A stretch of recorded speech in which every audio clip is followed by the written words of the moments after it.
오늘 우리에게 주시는 하나님 말씀은 사도행전 26장 8절부터 23절까지의 말씀입니다.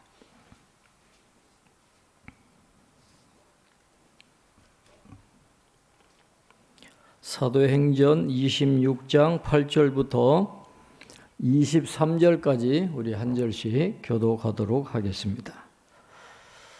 당신들은 하나님이 죽은 사람을 살리심을 어찌하여 못 믿을 것으로 여기나이까?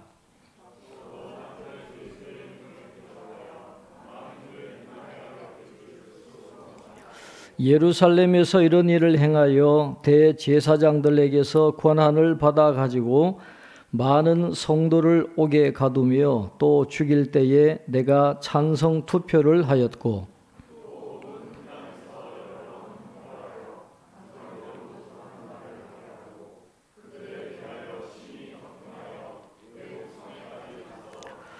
그 일로 대제사장들의 권한과 위임을 받고 다메섹으로 갔나이다.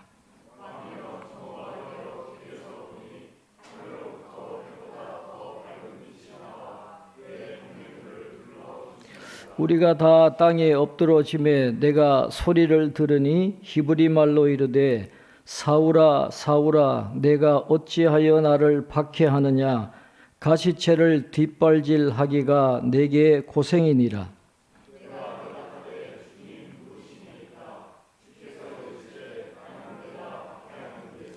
일어나 너의 발로 서라. 내가 내게 나타난 것은 곧 내가 나를 본 일과 장차 내가 내게 나타날 일에 너로 종과 증인을 삼으려 함이니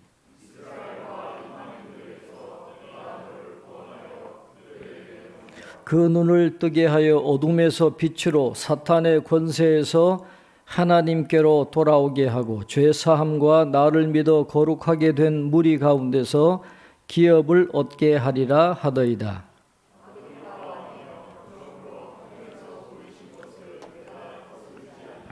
먼저 다메섹과 예루살렘에 있는 사람과 유대 온 땅과 이방인에게까지 회개하고 하나님께로 돌아와서 회개에 합당한 일을 하라 전함으로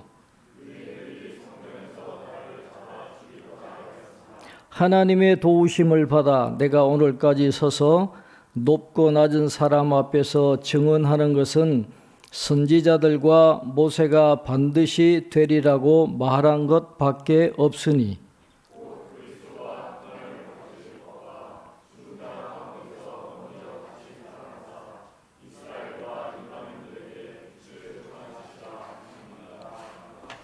아멘. 교회 소식 주보를 참고해 주시길 바랍니다. 오늘 예정되었던 정책당에는 11월 마지막 주로 연기되었습니다. 예결산위원회 또 감사위원회가 임명되었습니다. 수고해 주시기를 바랍니다. 우리 박센 목사님 장남 이번 주 토요일 날 오후 6시에 결혼식이 있습니다.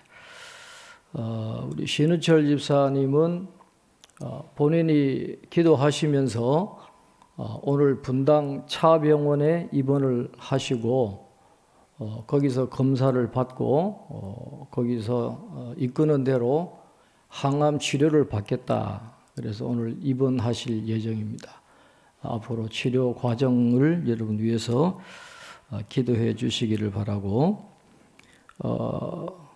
박세준 군이 딸을 낳았어요. 지난주 금요일 날 출산을 했답니다. 건강하게 태어났는데 약간 문제가 있어가지고 박 장로님 손녀딸은 치료를 좀 받고 퇴원을 해야 된다 그러니까 산모는 건강하대요. 산모는 건강하니까 그 문제도 잘 치료해서 건강하게 퇴원할 수 있도록 기도해 주시기를 바랍니다. 오늘 김추희 목사님 오랜만에 오셔서 감사드리고 성훈이가 청년이 돼서 왔어요. 오늘 같이 예배드려서 감사하고 대학 입시도 잘 되기를 바랍니다. 자, 이제 아그리빠 왕 앞에서 바울이 변명할 기회를 갖게 되는데 바울이 자신의 변명을 이 세 가지 주요한 단계별로 변명을 하고 있는 것을 보게 됩니다. 오늘 본문 앞에 나오는 사도행전 26장 1절로 7절까지에서는 자기가 바리새인으로 양육받은 것을 이야기를 하고 있습니다. 자기가 뭐 크게 잘못해서 지금 죄수의 몸이 된 게 아니라는 거예요. 자기가 어렸을 때부터 예루살렘에서 바리새인으로 양육받아서 생활한 모든 것을 유대인들이 다 알고 있다라는 것이죠. 그리고 자기가 전한 것은 성경에 나오는 또 모든 12지파 유대인들이 바라는 바, 소망하는 바를 전한 것뿐인데 그것 때문에 지금 내가 죄수의 몸이 된 것이지 내가 뭐 그렇게 죽을 죄를 범해가지고 이렇게 죄인이 된 건 아니다라는 것을 항변을 하면서 오늘 8절에 이렇게 이야기하잖아요. 당신들은 하나님이 죽은 사람을 살리심을 어찌하여 못 믿을 것으로 여기나이까 그렇게 이야기합니다. 바리새인들은 영적 세계도 인정을 하고 부활을 믿는다 그랬잖아요. 그러니까 아마 그 자리에 로마 총독도 있었을 것이고 또 아그리파 왕도 있었겠지만 아마 고위 높은 사람들도 아마 같이 있었을 거예요.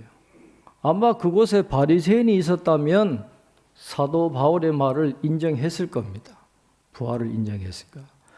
그러나 사두개인들이 있다고 해도 바울의 말을 쉽게 거부할 수가 없었어요. 왜냐하면 여러분들이 하나님을 창조주 하나님으로 믿고 있다면, 출애굽의 하나님으로 믿고 있다면, 불가능을 가능하게 하시고 무에서 유를 만들어내신 하나님을 믿는다고 하는 여러분인데, 그 하나님을 믿는다고 한다면 하나님이 죽은 자를 살리실 걸 왜 못 믿느냐 하는 것을 지금 이야기하고 있는 것이죠. 반박할 수 없는 지금 말씀을 하면서 이 사도 바울은 예수님의 부활을 못 믿을 것으로 생각하지 말라. 하나님이 살리시면 충분히 살아날 수 있다라고 하는 것을 변호하는 첫 번째 단계가 이제 그렇게 끝이 나고 있습니다. 그 다음에 두 번째는 9절부터 11절에 보면 자신의 이 과거 그리스도인을 아주 광신적으로 핍박하고 박해했던 자신의 모습을 솔직하게 이야기를 하고 있습니다. 자기도 이 나사렛 예수를 믿는 이 기독교인들을 처음에는 심하게 박해했다는 거예요. 죽이기도 하고 옥에 넣기도 하고 그런 일에 자기도 동조를 했다는 거예요. 11절에 아주 중요한 것을 우리가 보게 되는데 11절을 우리 한번 같이 읽어보도록 하겠습니다. 11절입니다. 또 모든 회당에서 여러 번 형벌하여 강제로 모독하는 말을 하게 하고 그들에 대하여 심히 격분하여 외국 성에까지 가서 박해하였고 그랬습니다. 바울이 지금 사울이죠. 자신이 바울 되기 전에 사울일 때에 강제로 모독하는 말을 하게 했다. 그렇게 이야기해요. 기독교인들이 예수를 부인하도록 하기 위해서 그들에게 아주 심한 행동을 했는데 이 말씀이 암시하는 바는 그 시도가 실패한 적이 많았다. 그런 말입니다. 예수를 부인하게 하려고 심한 핍박을 가했는데도 이 그리스도인들이 예수님을 거부를 안 하는 거예요. 그러니까 결과가 어떻게 됐어요? 심히 격분했다 그랬어요. 너무너무 화가 나가지고 예루살렘에 있는 유대 안에만 있는 사람들 죽이는 것으로 성이 안 차는 거예요. 그러니까 저 외국에까지 가서 다메섹에 있는 기독교인들까지도 다 죽여버려야 되겠다라고 하는 그런 심한 격분에 의해 가지고 이 다메섹까지 가서 이 박해하려고 하는 그 자신의 모습을 지금 토로하고 있는, 자신의 과거의 그 잘못된 것을 솔직하게 고백을 하고 있는, 내가 그 정도로 기독교인들을 핍박했었다라는 것을 지금 아그리빠 왕에게 이야기를 하고 있습니다. 최근에 그 목사님들 여러분들하고 이야기를 하다 보니까 많은 목사님들이 그 일본에 성지 순례를 다녀오신 분들이 많더라고요. 우리가 성지 순례하면 뭐 이스라엘이나 아니면 뭐 터키나 로마 이런 쪽으로만 우리가 생각을 하는데, 일본에도 성지 순례 코스가 있어요. 일본에 그 천주교하고 핍박이 많이 있었잖아요. 특별히 나가사키라고 하는 곳에 가보면 그 순교했던 그 흔적을 고스란히 보면서 많은 것을 느끼고 온다, 그렇게 이야기합니다. 나가사키에서 기독교 천주교를 핍박할 때 그들을 돌이키려고 하기 위해서 많이 배교하게 하는 방법으로 쓴 게 후미에라 그러잖아요. 예수님의 십자가라든지 이 성모 마리아의 그림이나 이런 것들을 바닥에 놓고 밟고 지나가라는 거예요. 밟고 지나가면 살려주는 겁니다. 그런데 못 밟는 사람이 있어요. 그 사람들은 찐 교인이니까 다 죽여버리는 그런 잔인한 방법을 쓴 것을 보게 됩니다. 이 아나질이라 그래가지고 사람을 거꾸로 매달아서 피를 흘리게 해서 죽이는 방법도 있고, 끓는 물을 사람에게 부어요. 피부가 다 벗겨지도록 해가지고 그대로 방치해서 죽게 하기도 하고. 여러분, 침묵이라는 영화를 보면 바닷가에 기둥을 세워놓고 파도 치는데 그 사람을 묶어 놓는 거 여러분 영화에 보셨잖아요. 그렇게 해서 죽이는 방법도 있고, 그렇게 예수님을 부인하게 하려고 수많은 악독한 그런 방법을 동원해서 일본의 천주교인들을 순교하게 했던 그런 역사가 지금도 일본 곳곳에 남아 있는데, 사도 바울이 그 일을 한 거예요. 예수 믿는 사람을, 예수를 모독하게 하려고 잔인한 방법으로 누구보다도 오히려 지금 자신을 죽이려고 하는 유대인들보다 더 열성적으로 기독교인들을 죽이려고 했던 사람이 바로 자신이었다라는 것을 지금 아그리빠 왕 앞에서 이야기를 하고 있는 겁니다. 그런 사람이 어떻게 회심을 하게 되고 또 사도로 위임을 받게 되었는지에 대해서 이제 12절부터 18절에 이제 이야기를 하고 있습니다. 그러니까 이 사람들이 배교하도록 갖은 방법을 동원해도 배교를 안 하는 거예요. 그냥 죽음을 당하지, 순교해버리니까 이 사울이 너무너무 격분해서 화가 나가지고 이제 이 대제사장한테 권한과 위임을 받고 이제 다메섹에 가서 그곳에 있는 기독교인들을 잡아 죽이고 끌어올려고 이제 가는 길인데, 그때 보면 13절에 보면 정오라 그랬습니다. 한날의 중간이라 그랬거든요. 정오 햇빛이 가장 셀 때를 이야기하는 거예요. 예루살렘이나 이 중동의 성지 순례를 가보신 분들은 아시겠지만은 굉장히 더워요, 정오는. 그래서 거기에는 이 낮잠 자는 문화가 발달되어 있고 낮에는 일을 잘 안 해요. 그 수가성의 사마리아 그 여인이 낮에는 물길로 잘 안 가거든요. 근데 그 시간에 왔다라고 하는 건 뭔가 지은 죄가 있기 때문에 그런 거잖아요.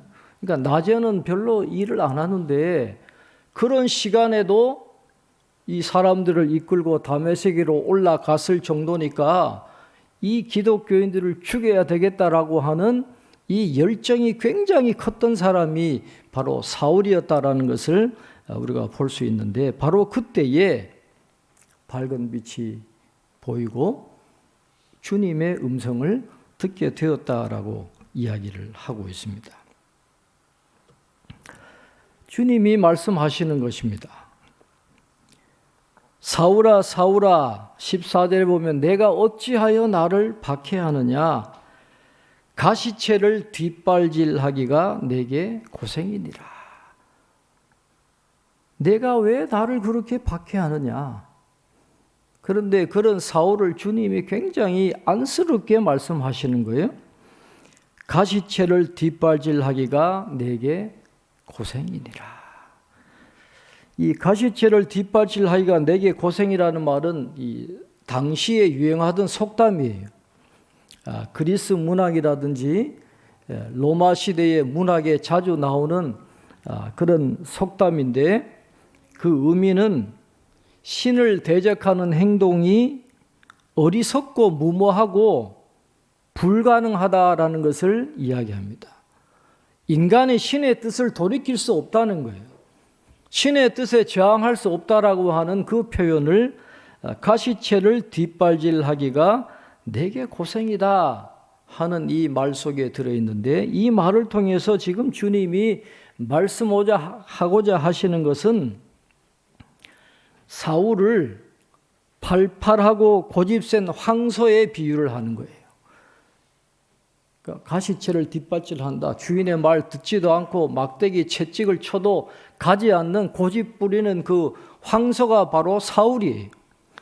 예수님은 그 사울을 가시 놓친 채찍으로 그 소를 길들이는 농부로 지금 예수님이 표현하고 있는데, 농부의 뜻에 반항하는 게 소용이 없는데 그 반항하다 보니까 너무너무 고생스럽다, 안쓰럽다라고 하는 것을 지금 예수님이 표현은 하고 있는 겁니다. 그 음성을 듣고 사도 바울이 주님 누구십니까? 그랬더니 주께서 이르시되 나는 내가 박해하는 예수라. 15절에 그렇게 말씀하고 있어요. 예수 믿는 사람들을 죽이려고 박해하려고 가고 있는데 그 음성이 이야기합니다. 나는 내가 박해하는 예수라 그랬어요. 사도 바울이 이 말을 들었을 때에 무슨 생각이 들었을까요? 예수님은 분명히 십자가에 죽으셨어요.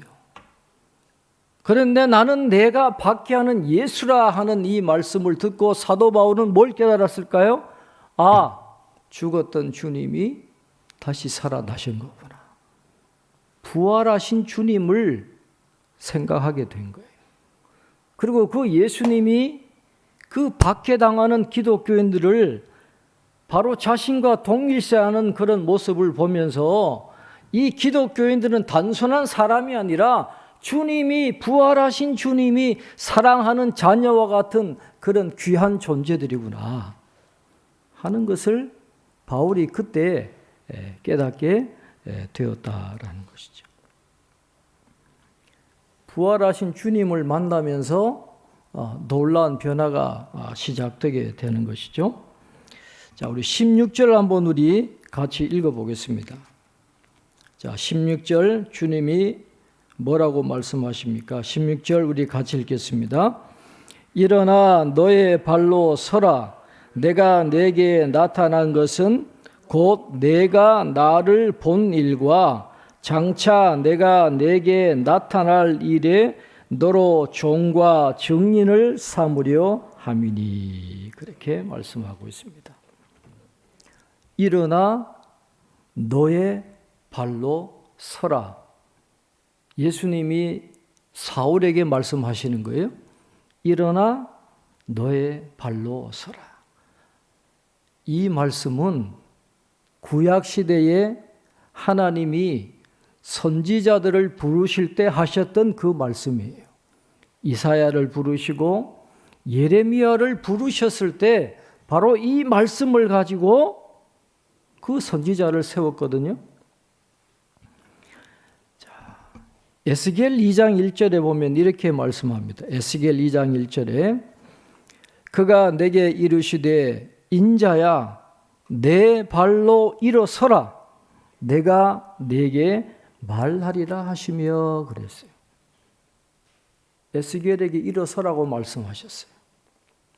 그 다음에 예레미야 1장 7절로 8절에 보면 여호와께서 내게 이르시되 너는 아이라 말하지 말고 내가 너를 누구에게 보내든지 너는 가며 내가 내게 무엇을 명령하든지 너는 말할지니라. 너는 그들 때문에 두려워하지 말라. 내가 너와 함께하여 너를 구원하리라. 이렇게 선지자들 부르실 때 하나님이 말씀하셨던 것이 일어나라, 가라 하는 말씀인데 그 말씀을 통해서 사도 바울을 부르셨다라고 하는 것은 바울을 선지자로 세우셨다라는 거예요. 하나님께서 바울에게 선지자의 사명을 주셨다라고 하는 것을 오늘 바울이 이 말씀을 통해서 고백을 하고 있는 것입니다. 회심했다라는 것보다도 내가 선지자의 사명을 받았다라고 하는 사실을 지금 아그리빠 왕 앞에서 강조하고 있는 사도 바울의 모습을 보게 됩니다. 그래서 그의 사명이 뭡니까? 내가 선지자로 세움을 받았는데 그 선지자로서 해야 될 사명이 뭐냐? 그가 이렇게 이야기합니다. 우리 18절 말씀 한번 같이 읽겠습니다. 18절입니다. 그 눈을 뜨게 하여 어둠에서 빛으로 사탄의 권세에서 하나님께로 돌아오게 하고 죄사함과 나를 믿어 거룩하게 된 무리 가운데서 기업을 얻게 하리라 하더이다. 아멘. 사탄의 세력에게서 종노릇하고 죄와 허물로 죽을 수밖에 없던 사람들을 어둠에서 빛으로 건져내고 하나님께로 돌아오게 하고 여기서 거룩하게 된 무리라고 하는 말은 받아들일 만하게 된 무리라 하는 그런 뜻이에요. 우리는 다 죄인이기 때문에 하나님이 받아들일 수 없는 사람입니다. 그러나 예수님의 그 은혜로 말미암아 하나님이 우리를 받아들일 만한 의인으로 우리가 바뀐 거죠. 전적인 주님의 은혜입니다. 그래서 하나님이 받아들일 만하게 된 우리가 이제 저 천국에서 영원한 기업을 얻게 되는데 바로 그 사실을 전하게 하는 사명을 가진 선지자로 내가 부르심을 받았다라고 하는 것을 사도 바울이 지금 이야기를 하고 있는 것이죠. 기독교인들을 핍박하고 죽이려고 했던 그 열정적인 박해자가 부활하신 주님을 만나고 선지자로 변화되어서 그 예수님을 전하게 되었다라고 하는 것을 지금 아그리빠 왕 앞에서 변명을 하고 있는 겁니다. 그러면서 자기는 그 하나님의 부르심에 따랐다라는 거예요.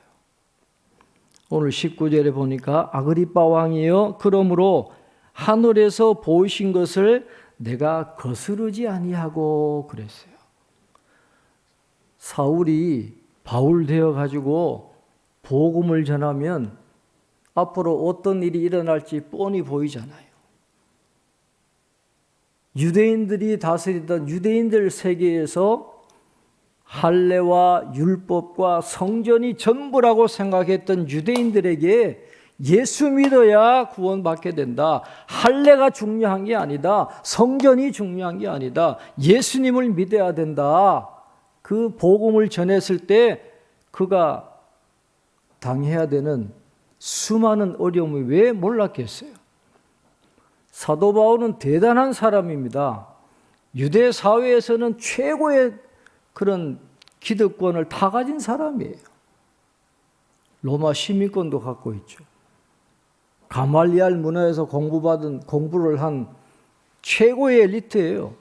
누릴 게 무궁무진한 사람인데 예수님 때문에 다 뱃을 물러 여기고 예수님 전하는 그 길을 걸어갈 때 얼마나 힘든 일이 많았겠어요.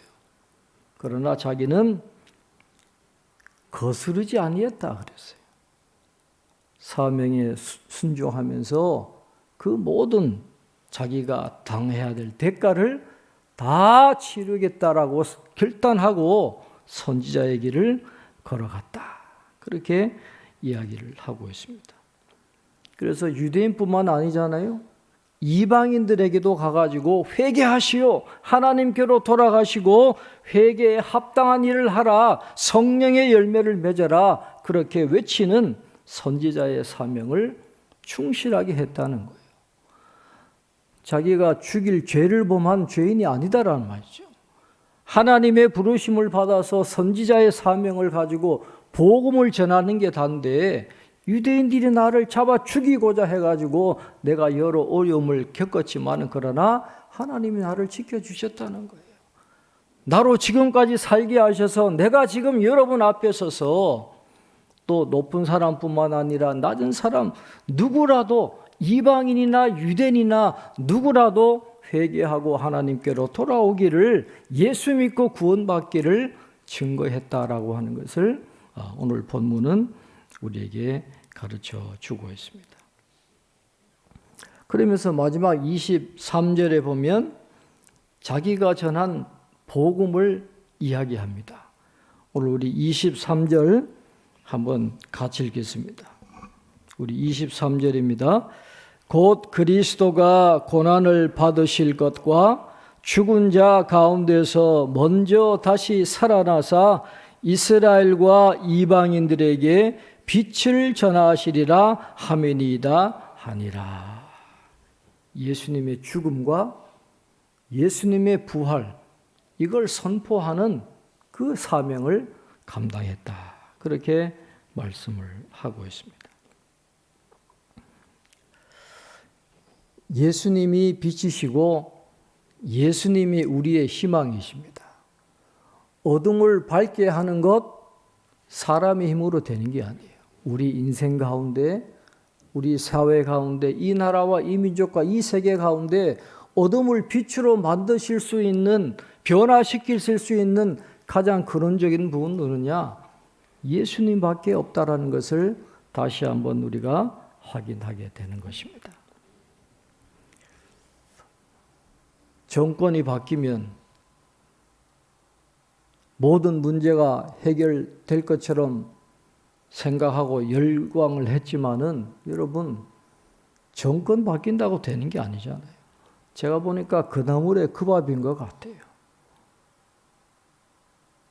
정치인들이 나라를 사랑하고 정말 국민을 이롭게 하기 위해서 정치하는 사람들은 별로 없는 것 같고, 그저 강성 지지자들한테 점수 따고 그냥 자기 국회의원 공천 받는데 그냥 목적이 있지, 정말 신념을 가지고 나라와 민족을 위해서 헌신하겠다라고 하는 사람이 과연 있기나 한지는 모르겠어요.